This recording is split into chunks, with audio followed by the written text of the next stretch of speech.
Everyone, I am Saumya and welcome back to my channel. जैसा कि हम सब जानते हैं, इंटरव्यू के लिए मुश्किल से 8 से 10 दिन ही बाकी हैं। और आज का वीडियो बस लास्ट एक चेकलिस्ट पे बेस्ड है कि आपको कौन कौन से डॉक्यूमेंट चाहिए होते हैं और वहाँ पे डॉक्यूमेंट वेरिफिकेशन के लिए। और मेक श्योर कि आपके पास सारे डॉक्यूमेंट हो, क्योंकि 2 स्टेज क्लियर करके फिर एक फाइनल स्टेज पे आके एक डॉक्यूमेंट के लिए आपको इंटरव्यू से बाहर करना, तो ये बहुत मतलब ये सही बिल्कुल भी नहीं है कि 2 स्टेज आपने क्लियर किया फिर 3rd स्टेज पे आप सिर्फ एक डॉक्यूमेंट के लिए बाहर हो गए। सो मेक श्योर कि आपके पास सारे डॉक्यूमेंट हो। मैं बता दूं कि लास्ट टाइम जो मैं इंटरव्यू देने गई थी, तो ये एक चेकलिस्ट होता है कि आपके पास कौन कौन से डॉक्यूमेंट चाहिए होते हैं। तो वो वहाँ पे मेरे को मिला था, इंदौर में मिला था। ये भी दिख नहीं रहा होगा, क्लियर उल्टा दिख रहा है। मैं वो यहाँ ले आई थी, पता नहीं कैसे, ये मेरे डॉक्यूमेंट उसमें था, ठीक है। और मैं इसमें बता दूं कि पहले आपको क्या चाहिए होता है। आप लोग भी एक चेकलिस्ट बना लो और क्रॉस चेक कर लेना प्लीज़ कि सारे डॉक्यूमेंट्स आपके पास हों। सबसे पहले है, देखो सबसे पहले यहाँ पे टोटल 15 पॉइंट्स है, ठीक है। 15 चेकलिस्ट है। ये मेरे को मिला था इंदौर में, जहाँ पे मेरा इंटरव्यू था। वहाँ पे डॉक्यूमेंट वेरिफिकेशन के टाइम पे मिलता है कि आपके पास ये डॉक्यूमेंट है, आपको सीरियल वाइज ऐसे अरेंज करना है, ठीक है। ये था मेरा। तो सबसे पहले आपका इंटरव्यू के लिए एडमिट कार्ड जो होता है वो होना चाहिए। और ठीक है, पहला इसमें हिंदी से लिखा है साक्षात्कार हेतु बुलावा पत्र, कॉल लेटर फॉर इंटरव्यू, ठीक है। सेकेंड है डाउनलोड प्रिंट आउट IBPS द्वारा उम्मीदवार के ऑनलाइन पंजीकृत आवेदन की फोटोकॉपी। जो आपने एप्लीकेशन फॉर्म फिल किया होगा स्टार्टिंग में, ठीक है, जब IBPS RRBPO का फॉर्म आया होगा, आपने जो एप्लीकेशन फॉर्म फिल किया होगा उसको प्रिंट आउट अगर आपने नहीं करवाया तो आप अभी फिर से करवा सकते हो, क्योंकि वो एप्लीकेशन लिंक फिर से एक्टिव हो जाती है। मैंने भी नहीं करवाया था उस टाइम पे, तो मैं भी फिर से करवाऊंगी। आपको भी वही एप्लीकेशन फॉर्म की फोटोकॉपी चाहिए, फोटोकॉपी नहीं, प्रिंट आउट चाहिए होगा, ठीक है। तो सेकेंड चीज़ हो गई, पहला है इंटरव्यू का कॉल लेटर, सेकेंड है एप्लीकेशन फॉर्म का, ठीक है। थर्ड है TCS वेरिफिकेशन। अब देखो TCS वेरिफिकेशन क्या है, आपने एग्ज़ाम दिया है, जो सील होती है, आई थिंक जो लगता है कि हाँ अपने एग्ज़ाम में अपेयर हुए हैं, मेरे हिसाब से वही होना चाहिए, जो सिग्नेचर करते हैं और जो सील वील लगती है।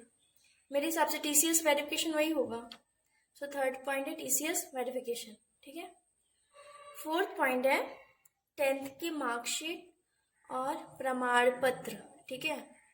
तो मार्कशीट तो हो गया, ठीक है, जिसमें आपके नंबर्स होते हैं, लेकिन प्रमाण पत्र क्या है, देखो एक प्रमाण पत्र और होता है जिसमें डिस्टिंक्शन वगैरह मिलता है, मतलब जिसमें मार्क्स तो नहीं होते बट सब उसमें लिखा होता है सर्टिफिकेट। एक रिजल्ट वाला रहता है जिसमें नंबर होते हैं, आपके परसेंटेज होते हैं, लेकिन उसके साथ एक और आपको सर्टिफिकेट मिला होगा और जिसमें लिखा है सर्टिफिकेट प्रमाण पत्र, ठीक है, और उसमें नंबर नहीं होते बट सब्जेक्ट बस होते हैं और डिस्टिंक्शन का होता है, तो वो आपके पास होना ही चाहिए। देखो इसमें एवं लिखा है, मतलब स्लैश करके नहीं लिखा है कि, ठीक है, अगर नहीं है तो, बट इसमें और लिखा है, एवं और लिखा है, ठीक है, हिंदी में एवं और इंग्लिश में और, तो वो होना चाहिए। मार्कशीट भी होना चाहिए और प्रमाण पत्र भी होना चाहिए, ठीक है, 10वीं की। फिर इसमें लिखा है 12वीं की मार्कशीट एवं प्रमाण पत्र, तो सेम चीज़ 12th के लिए भी है कि 12th का आपके पास रिजल्ट होना चाहिए और वो सर्टिफिकेट भी होना चाहिए। तो आप लोग को मिला होगा, आप लोग के पास होगा, मेरे पास भी है, ठीक है, तो होगा। और नहीं है तो फिर देखो मिलता ही है, स्कूल से तो मिलता ही है ना, 10th और 12th का मार्कशीट और वो सर्टिफिकेट तो होगा, ठीक है, तो आप परेशान नहीं होना, मिल जाएगा। और ये हो गया 5 पॉइंट टोटल हो गया, ठीक है। पहला है call letter for interview, second है एप्लीकेशन फॉर्म, थर्ड है TCS का वेरिफिकेशन, तो वो नहीं है, आई थिंक वो वही वेरिफिकेशन वाला ही है। फोर्थ है 10th का मार्कशीट और सर्टिफिकेट, फिफ्थ है 12th का मार्कशीट और सर्टिफिकेट। आप लोग ऐसे चेक करते जाना, ठीक है। सिक्स्थ है, अब 6वां पॉइंट है स्नातक परीक्षा या ग्रेजुएशन उत्तीर्ण की अंक सूची की फोटोकॉपी सेमेस्टर वाइज वर्षानुसार, ठीक है, ये आप अच्छे से पढ़ लो। स्नातक परीक्षा, ग्रेजुएशन, स्नातक परीक्षा ग्रेजुएशन सेम है, उत्तीर्ण की अंक सूची की फोटो कॉपी, ठीक है, ओरिजिनल तो रहेगा ही, अंक सूची की फोटो कॉपी चाहिए होती है, और सेमेस्टर वाइज होना चाहिए, ठीक है, और ईयरली, मतलब कहीं पे सेमेस्टर सिस्टम भी होता है और कहीं पे ईयरली सिस्टम होता है, तो वही है, ठीक है। तो देखो, जो आपका मार्कशीट होगा ना ग्रेजुएशन का, तो सेमेस्टर 6 सेमेस्टर होते हैं, मेरा सेमेस्टर वाइज था, तो पूरे 6 सेमेस्टर का आपको 1 बाय 1 रखना है फोटो कॉपी, और ओरिजिनल हर चीज का रखना है। ये नहीं कि सिर्फ फोटो कॉपी लिखा है तो फोटो कॉपी लेके जाए, बिल्कुल नहीं।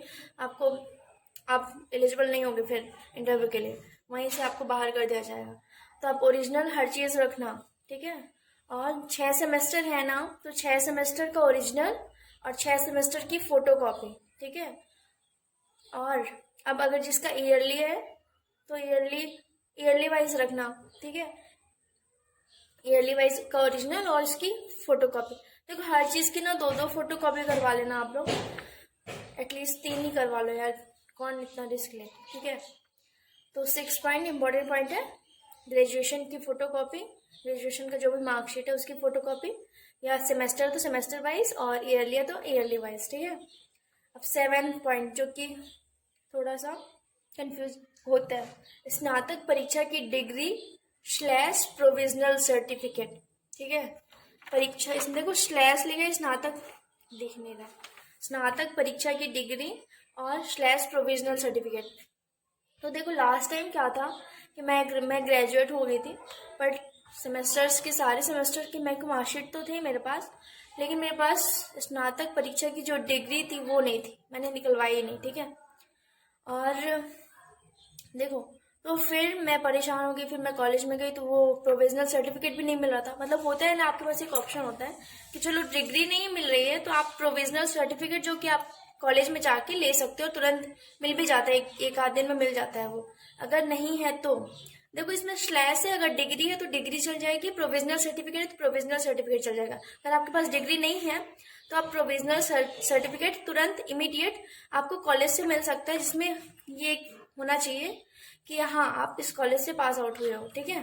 फाइनल डिग्री का ही एक सब्सिडाइड होता है वो प्रोविजनल सर्टिफिकेट, तो आपको इमीडिएट मिल सकता है आपको आपके कॉलेज से, तो वो आप ले सकते हो, ठीक है। मैं कॉलेज गई थी, मेरे को प्रोविजनल सर्टिफिकेट नहीं मिल रहा था, फिर मैं मतलब 3-4 दिन बाद मेरे को निकलना था इंटरव्यू के लिए, और मेरे पास ना प्रोविजनल सर्टिफिकेट था ना डिग्री थी। फिर कैसे भी करके मेरा भाई गया मेरी डिग्री लेने, 1-2 दिन, मतलब बहुत परेशान हो गई थी मैं, तो डिग्री लेके आया फिर, ठीक है। तो डिग्री की फोटो कॉपी रख लेनी है और ओरिजिनल हर चीज़ का रखना है। डिग्री नहीं है तो प्रोविजनल सर्टिफिकेट कॉलेज में जाके पूछ लो, अगर नहीं है, ठीक है, तो वहाँ अगर आपको मिल रहा है वो प्रोविजनल सर्टिफिकेट भी काम कर जाएगा, क्योंकि इसमें स्लैश है, ठीक है, एंड या और नहीं लिखा है या एवं नहीं लिखा है। तो प्रोविजनल सर्टिफिकेट अगर मिल जा रहा है तो कोई दिक्कत की बात नहीं है, वो कॉलेज से एक अथॉरिटी रहती है कि हाँ, आप इस कॉलेज से पास आउट हुए हो, और जो मार्क्स वार्क्स नहीं शो होते हैं, ठीक है, वो फाइनल एक डिग्री जैसा ही होता है। तो प्रोविजनल सर्टिफिकेट मिल जाएगा तो अगर अच्छी बात है, और डिग्री है तो उससे अच्छी बात तो कुछ तो है ही नहीं, तो ठीक है। अगर डिग्री नहीं है तो प्रोविजनल सर्टिफिकेट मिल जाएगा कॉलेज में, अभी भी टाइम है, पूछ लो। अगर नहीं मिल रहा है प्रोविजनल सर्टिफिकेट, आप काफ़ी टाइम से पास आउट हो चुके हो, तो फिर डिग्री आपको अरेंज करनी पड़ेगी, क्योंकि मस्ट है, ठीक है, डिग्री या फिर प्रोविजनल सर्टिफिकेट होना ही चाहिए। दोनों ज़रूरी नहीं है, दोनों में से एक काम कर जाएगा, ठीक है, ओरिजिनल भी और फोटो कॉपी भी। ये हो गया 7 पॉइंट। अब 8 पॉइंट है स्नातकोत्तर परीक्षा, पोस्ट ग्रेजुएशन, ठीक है। तो सेम ग्रेजुएशन का, अब सेम पोस्ट ग्रेजुएशन का, पोस्ट ग्रेजुएशन की फोटो कॉपी सेमेस्टर वाइज या ईयरली, ठीक है, और ओरिजिनल होना चाहिए, और सेम पोस्ट ग्रेजुएशन की डिग्री या फिर प्रोविजनल सर्टिफिकेट, जैसा आपको ग्रेजुएशन में चाहिए सेम चीज़ आपको पोस्ट ग्रेजुएशन में चाहिए। ग्रेजुएशन के लिए मैंने बता दिया, तो सेम चीज़ आप फॉलो कर लेना पोस्ट ग्रेजुएशन के लिए, ठीक है। टोटल 9 पॉइंट हो गए हैं, ठीक है।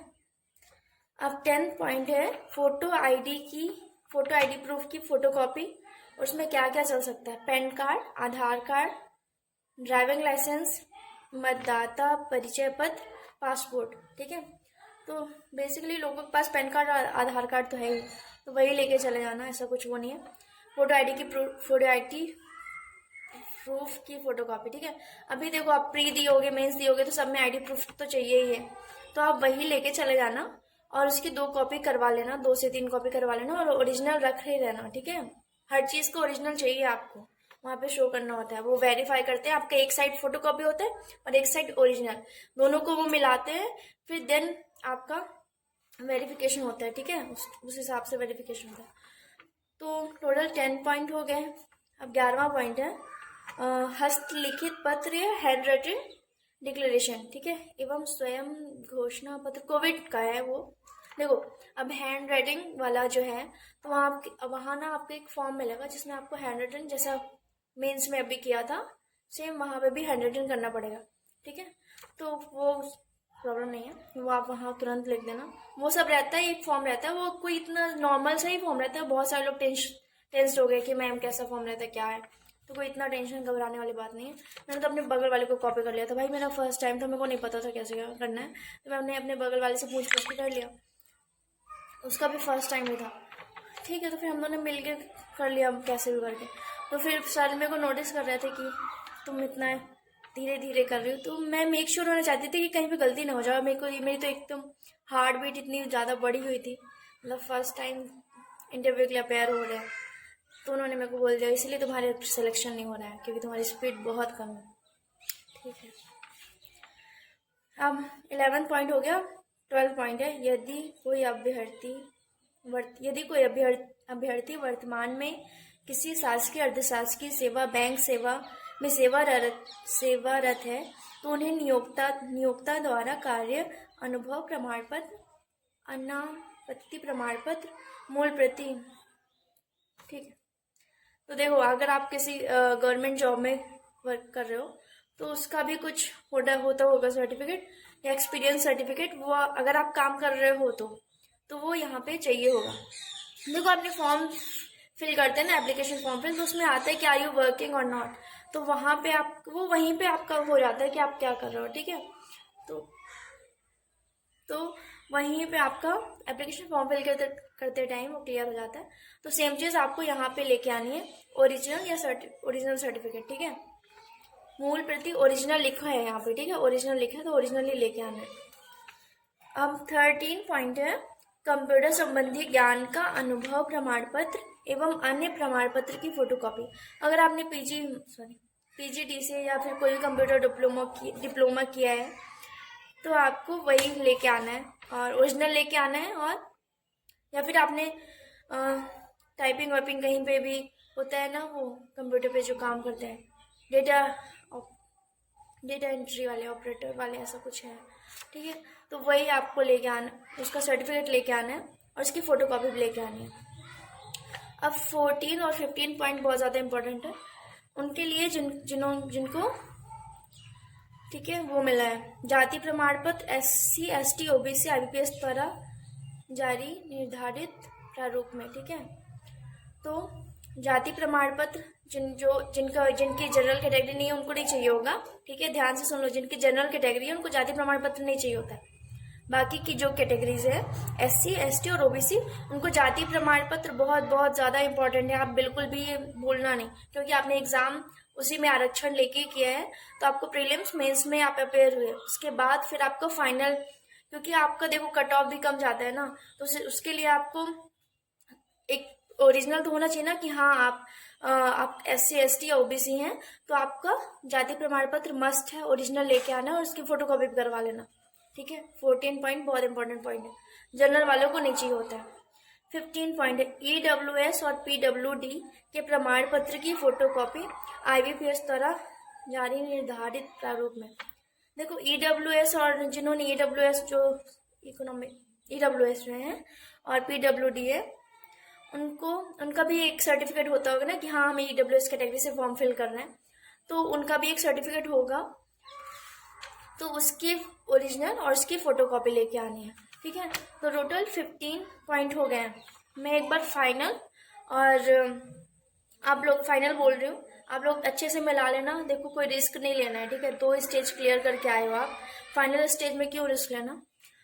तो फर्स्ट है call letter for interview, second है एप्लीकेशन फॉर्म का प्रिंट आउट करवाना है, थर्ड है TCS वेरिफिकेशन, वही होगा एग्जैक्टली, उसको मेरे को पता नहीं है यार, वेरिफिकेशन तो वही है ना, जब हम एग्जाम में अपेयर होंगे तो टीसीएस एग्जाम कंडक्ट करवाता है, तो वही वेरीफाई करता है। आप लोग को अगर पता है तो प्लीज मेरे को बताना, ठीक है। फोर्थ में है 10th की मार्कशीट और प्रमाण पत्र, मैंने डिटेल में बता दिया क्या प्रमाण पत्र, ठीक है। 10th की मार्कशीट, प्रमाण पत्र। 5th में है 12वीं की मार्कशीट और प्रमाण पत्र। 6th में है स्नातक परीक्षा ग्रेजुएशन उत्तीर्ण की अंक सूची की फोटोकॉपी, सेमेस्टर वाइज या वर्षानुसार, ईयरली, ठीक है। 7th है स्नातक परीक्षा की डिग्री और प्रोविजनल सर्टिफिकेट, वही डिग्री या फिर प्रोविजनल सर्टिफिकेट, डिटेल मैंने बता दिया। डिग्री हो तो डिग्री, प्रोविजनल सर्टिफिकेट है तो वो भी चल जाएगा। 8th है स्नातकोत्तर परीक्षा या पोस्ट ग्रेजुएशन की अंक सूची की फोटोकॉपी, ओरिजिनल सबका रखना है, ठीक है। अंक सूची की फोटोकॉपी, वही सेमेस्टर वाइज या ईयरली। 9th है वही स्नातकोत्तर या पोस्ट ग्रेजुएशन की डिग्री या प्रोविजनल सर्टिफिकेट। 10th है फोटो आईडी प्रूफ की फोटोकॉपी, उसमें से PAN card, Aadhaar card, driving licence, voter ID और पासपोर्ट। देखो प्रीलिम्स मेंस के लिए जो आईडी आपने दिया होगा उसी को लेके आना, उसको फोटोकॉपी करवा लेना। पैन कार्ड होगा तो वो भी ले आना। और 11th है हैंड रिटन डिक्लेरेशन, वो तो वहीं पे फिल करना है। और कोविड-19 वाला जो फॉर्म आता है ना वो ले आना, उसको फिल कर देना। प्रीली और मेंस में तो लाई होगी। फिर 12th है कि अगर आप किसी भी गवर्नमेंट जॉब में वर्किंग है तो आपका उसका एक्सपीरियंस सर्टिफिकेट और वर्किंग जो सर्टिफिकेट होता है वो ले आना है, ओरिजिनल लेके आना है। यहाँ पे एकदम मेंशन है कि ओरिजिनल ही लेके आना उसकी, ठीक है। फोटोकॉपी भी ले आना। और 13 है कंप्यूटर संबंधी ज्ञान का अनुभव प्रमाण पत्र, अगर आपने कंप्यूटर डिप्लोमा किया है तो आप वो ले आना। अन्य प्रमाण पत्र की फोटोकॉपी, और कोई कुछ कोर्स किया है तो आप वो भी सर्टिफिकेट लेके आ सकते हो और इसकी फोटोकॉपी भी चल जाएगी, ठीक है। 14th है जाति प्रमाण पत्र SC ST OBC IBPS द्वारा जारी निर्धारित रूप में। तो देखो जाति प्रमाण पत्र ले आना। अब ये क्या है, ST SC OBC IBPS द्वारा जारी, IBPS कुछ जारी करता होगा, मेरे को एग्जैक्टली आइडिया नहीं है इसका। IBPS द्वारा जारी निर्धारित प्रारूप में, तो इसका मेरे को पता नहीं है। फिर 15th है EWS PWD के प्रमाण पत्र की फोटोकॉपी, ठीक है। तो आप EWS की कैटेगरी में आपने अगर एग्जाम दिया तो आपको पता उनको दिखाना होगा ना कि हाँ उस कैटेगरी से बिलोंग करते हो, आपके पास कोई प्रूफ होना चाहिए, तभी तो वो मानेंगे कि हाँ आप एलिजिबल हो EWS के लिए। या फिर जाति प्रमाण पत्र जो SC ST OBC है, आप उनको प्रूफ करना पड़ेगा ना कि आप जनरल कैटेगरी के नहीं हो, आप इस कैटेगरी से बिलोंग करते हो, तो वो सारे प्रमाण पत्र आपको लेके जाने पड़ेंगे। और मैं फाइनल बोल रही हूँ, देखो आपको हर एक चीज़ का ओरिजिनल लेके जाना पड़ेगा, जो भी 15 पॉइंट्स मैंने बोले हैं, ठीक है। जो मार्कशीट है हर चीज़ आपको ओरिजिनल भूलना नहीं, ये नहीं कि फोटोकॉपी बस लेके चलेगा, आप इंटरव्यू से बाहर हो जाओगे। मैं बता रही हूँ, सारे ओरिजिनल मार्कशीट लेके जाओ, जो है सब सारे डॉक्यूमेंट्स ओरिजिनल लेके जाओ, और हर डॉक्यूमेंट की 2 से 3, 2 ही करवा लेना, 2 फोटोकॉपी करवा के रख लो, ठीक है। और जो मैंने बताया एक बार अच्छे से चेक लिस्ट बना लो, उसके से टिक टिक करते जाना, ठीक है। और फाइल वगैरह का मैं बता दूँ तो देखो फाइल आपके लिए होता है कि आप डॉक्यूमेंट को अच्छे से अरेंज कर सको, ठीक है। अब मैं बता दूं ना, तो वहाँ पे डॉक्यूमेंट जो वेरिफिकेशन करते हैं, पैनल चेक करते हैं कि आपकी फाइल कैसी है ना, आपके इंटरव्यूअर जो होते हैं, जो आपका इंटरव्यू लेते हैं, वो चेक करते हैं कि आपकी फाइल कैसी है। तो फाइल्स में ज़्यादा पैसे वेस्ट करने की जरूरत नहीं है, परेशान होने की जरूरत नहीं है कि हाँ हम अच्छा वाला फाइल लेके जाएं तो अच्छा इंप्रेशन पड़ेगा। मैं तो फाइल ना मेरा डॉक्यूमेंट वेरीफाई करते उन्होंने मेरा फाइल देखा, और ना इंटरव्यूअर ने भी देखा। मैं फाइल मतलब जो रूम होता है इंटरव्यूअर जहाँ मेरा इंटरव्यू लिए थे, वहाँ से मैं मतलब फाइल बाहर ही रख के गई थी, ठीक है। हॉल जो होता है जहाँ पे डॉक्यूमेंट वेरिफिकेशन होता है, यहाँ पे बहुत सारे बच्चे बैठते हैं और पैनल भी बैठते हैं बहुत सारे डॉक्यूमेंट वेरीफाई करने के लिए, वहाँ पे मैंने बैग में रख दिया था अपना फाइल, ठीक है। मैं ऐसे ही हैंड फ्री होके गई थी। सो इतना फाइल पे वेस्ट करने की जरूरत नहीं है और परेशान होने की जरूरत नहीं है। और फिर भी आप अगर चाहते हो कि कैसा फाइल मैं लेके गई थी, तो मैं बताती हूँ कि मैं कैसा फाइल लेके गई थी, ठीक है। तो ये मेरा फाइल है, मैं ये फाइल लेके गई थी, ठीक है। और कोई मतलब का नहीं है, मतलब वहाँ पे शो ऑफ करने वाली बात है कि अगर उनको अच्छे से दिखाना है और आप सोच रहे हो कि कुछ अच्छा इंप्रेशन पड़ेगा, तो ये आपके लिए होता है कि आपके कन्वीनियंस के लिए होता है कि आप अच्छे से अच्छे से सारे डॉक्यूमेंट अरेंज करो और अच्छे से 1 बाय 1 वेरिफिकेशन के लिए दो। तो ये आपके लिए होता है, ठीक है, कि आप अच्छे से रख सको सारे डॉक्यूमेंट्स। बाकी उनको कुछ लेना देना नहीं है कि आप कैसी फाइल लेके आए कि कुछ नहीं। तो ज़्यादा पैसे वेस्ट मत करो, ठीक है। वैसे भी हम लोग के पास जॉब नहीं। तो ये फाइल है, ठीक है, आप देख लो अच्छे से। नॉर्मल फाइल है, ऐसा कुछ बहुत हाई फाई सा फाइल नहीं दिया मैंने, ठीक है। सो मैं बाकी बात करूँ कि आपके इंटरव्यू की प्रिपरेशन की, तो आई होप आप सबकी इंटरव्यू प्रिपरेशन अच्छी चल रही होगी। और मिरर में देख के आप सब लोग प्रैक्टिस कर सकते हो, ठीक है। अपने आप से बात करो, अपने आप को बोलो कि और अपने आप को कैसे इम्प्रूव कर सकते हो। और बिल्कुल भी घबराना नहीं है, आराम से चिल होके जाओ, एकदम फ्री माइंड से, बिना टेंशन लिए। और कुछ इतना परेशान होने वाली बात नहीं है। और बस इतना ही था। और हाँ, एक चीज़ बहुत इम्पोर्टेंट है, ठीक है। एक मेरे किसी सब्सक्राइबर ने मेरे को मैसेज किया कि मैम, ऐसा र्यूमर्स है कि जिनका पैनल फर्स्ट होता है उनका मतलब उनके ऐसा लगता है उनको, या फिर कुछ लोगों को, कि जिनके मार्क्स कट ऑफ से थोड़े ज़्यादा अच्छे होते हैं, ठीक है, उनको पैनल फर्स्ट मिलता है, फिर उसके हिसाब से सेकेंड और थर्ड मिलता है, ठीक है।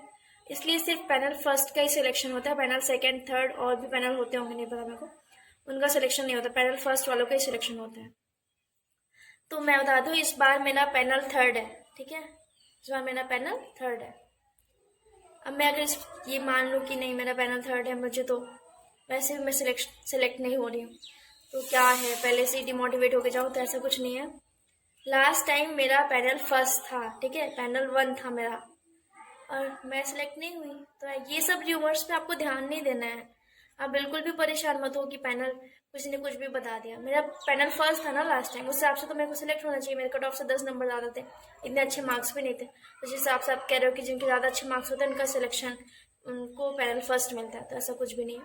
लास्ट टाइम पैनल फर्स्ट था, इस बार पैनल थर्ड है, ठीक है। सो इतना टेंशन लेने की जरूरत नहीं है, आराम से जाओ, चिल होके जाओ।